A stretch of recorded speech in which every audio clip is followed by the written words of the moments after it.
Three Ukrainian UJ-26 Beaver drones were racing through Russian airspace when everything went dark. No GPS, no satellites, nothing but black screens and an invisible enemy hunting them through the night. Russian electronic warfare had hijacked their signals. 6 drones had entered Russia that night. 3 racing north along the M4 highway at 180 kph. 3 more ghosting through the Seversky Donets River Valley at just 25 meters, 82 ft altitude, invisible to radar. Their target? A Russian military freight train. 38 cars long, enough firepower for 72 hours of frontline combat in occupied Donbass. Meanwhile, the first step to reach that train was knocking out Russia's air defense network. A single transformer at Orlovsky Power Station, 47 kilometers or 29.2 miles from the target. Miss it, and every Pantsir S1 battery from here to Salsk would light up the drones. Hit it? 20 minutes of blindness, but something was wrong. Between the drones and that transformer stood Russia's Repellent 1 electronic warfare system. They waited for the hijack signals to take effect. They waited in vain. The drone's control signals were jumping frequencies 1,000 times per second, like changing radio stations faster than anyone could follow. By the time Russian operators locked onto one frequency at 2.4 GHz, the signal had already bounced to 5.8 GHz. Here's where it gets interesting. The 6 drones weren't flying together. They had split into 2 groups, 89 kilometers, 55.3 miles back at the Ukrainian border. 3 drones took the northern route along the M4 highway, flying at 340 meters, 115 ft altitude, where Russian radar expected to find aircraft. At 02:23 a.m., the northern drones executed a coordinated turn, diving from 340 meters, 115 ft, 180, 590 ft in just 8 seconds. Russian operators watched their radar signatures split, merge, and vanish into ground clutter near the town of Milarovo. What happened in the next 47 seconds changed everything. At 02:24 a.m., Russian air defense crews at Orlovsky spotted the southern group on visual. 3 drones, they had exactly 42 seconds to react. A Zu-23-2 anti-aircraft gun crew swung their twin 23mm barrels toward the incoming threat. The weapon, a Soviet-era relic worth just $18,000, began spitting 400 rounds per minute into the night sky. At 02:24:47 a.m., the first drone struck the primary transformer. 12 kilojoules, 26.5 lbs of high explosive detonated in a flash that turned night into day. Then the second drone hit. The backup transformer exploded in a cascade of sparks and molten metal. The third drone, it never reached the target. Zu-23 fire finally found its mark at 340 mm, 150 ft it out, shredding the drone's left wing. Meanwhile, the northern group had vanished. Remember those 3 decoy drones that dove into ground clutter near Milarovo? Russian operators assumed they'd crashed or retreated. They were wrong.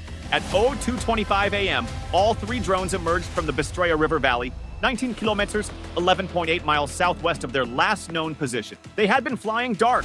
Their target was moving. The 38-car freight train had accelerated to 87 kph, 54 mph, racing east toward the safety of Taganrog rail yards, 43 kilometers, 26.7 miles away. At 02:26 a.m., Ukrainian operators identified the train on thermal imaging, distance 8.7 kilometers, 5.4 miles. At 02:26:34 a.m., both Tor M2 systems achieved radar lock. Their 9 Mi-331 missiles, each capable of Mach 2.8 speeds, began spinning up. Launch sequence, 6 seconds. The drones had maybe 8 seconds before those missiles turned them into debris. Ukrainian operators made a split-second decision. 2 drones broke formation, climbing hard like beacons on Russian radar. The Tor M2 systems took the bait, their targeting computers prioritizing the higher altitude threats. Both missiles launched at 02:26:40 a.m., streaking upward at 3,430 kph. The third drone dove, dropping from 15 meters 49 ft to just 13 ft above the rails. When the sun rose over Rostov Oblast at 6:47 a.m., the damage was undeniable. The cargo manifest told the story. 240 tons of 152mm artillery shells worth $18 million. 96 Grad rocket pods valued at $4.2 million. 1,400 anti-tank mines worth $2.8 million. 64 tons of small arms ammunition worth $1.1 million. Total material loss, $26.1 million, gone in 47 seconds. But here's what nobody's talking about. This wasn't just about destroying one train. Russian military logistics now faces an impossible choice. Every ammunition shipment moving through Western Russia requires mobile air defense escort, tying up Tor M2 and Pantsir S1 systems worth $40 million each to protect cargo worth a fraction of that cost. The math doesn't work. Ukrainian drones costing just $65,000 each are forcing Russia to deploy $40 million systems to guard $26 million shipments.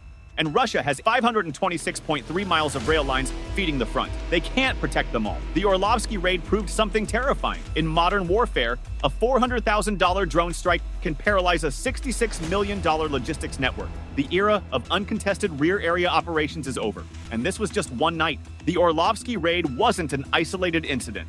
It was a blueprint. In the 72 hours following this strike, Ukrainian forces launched 14 similar coordinated drone operations across Russian logistics networks. Rail yards in Bryansk, ammunition depots in Belgorod, fuel storage facilities in Kursk. Russia's response? They've now deployed over 200 mobile air defense systems to protect rear area logistics, pulling them from frontline positions where they're desperately needed. The cost of defending against $65,000 drones is bankrupting their air defense strategy. But here's the question nobody's asking. If Ukraine can do this with commercial-grade drones and open-source intelligence, what happens when other nations adopt these tactics? What happens when this technology spreads to conflicts in the South China Sea, the Persian Gulf, or the Mediterranean? This is the future of warfare, and it's unfolding right now. If you want to understand how modern conflicts are really being fought, not the sanitized version you see on mainstream news, hit that subscribe button. Every week, we break down the tactics, technology, and strategic implications that are reshaping naval and military operations worldwide. Next video, we're analyzing how China is studying Ukraine's drone warfare playbook and adapting it for potential operations against U.S. carrier strike groups in the Pacific. You won't want to miss it. I'm Naval Frontline Reports. Stay informed, stay ahead.